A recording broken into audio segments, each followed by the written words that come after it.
રાજકોટના ધોરાજીના મોટી બારડમાં કેન્દ્રીય મંત્રી મનસુખ માંડવિયાની અધ્યક્ષતામાં સેવા સેતુ આરોગ્ય તપાસ કેમ્પ તથા લોકાર્પણ ખાતમુહૂર્ત કાર્યક્રમ યોજાયો હતો।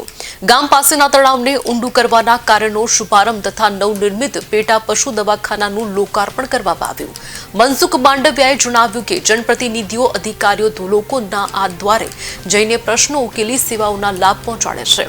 મોટી બારડમાં કહી શકાય કે લોક ભાગીદારીથી 3500 વૃક્ષોનું વાવેતર કરી શાંતિવનનું નિર્માણ કરાશે।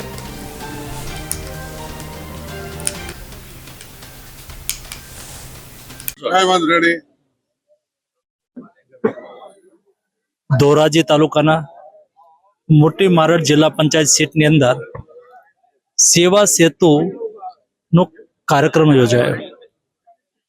300 થી વધારે લોકોએ વિવિધ યોજનાઓના લાભ લીધા, પોતાના ફોર્મ ભર્યા, જેનાથી ગામડામાં વસતા નાના, ગરીબ અને મધ્યમ વર્ગ અને કિસાનોને પોતાની સરકારી કામકાજમાં સુવિધા થાય, સરળતા રહે, તાલુકા અને જિલ્લા કક્ષા સુધી એમને પોતાનો સમય બગાડીને જવું ન પડે, એ ઉદ્દેશ સાથે રાજ્યના મુખ્યમંત્રી આદરણીય ભૂપેન્દ્રભાઈ પટેલે સેવા સેતુ કાર્યક્રમને આગળ ધપાવ્યો છે।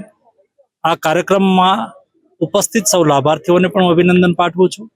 સાથે સાથે મોટી મારડ ગામની અંદર દાતાઓ દ્વારા 7500 થી વધારે વૃક્ષ રોપણનો સંકલ્પ નો પ્રારંભ કરવામાં આવ્યો છે।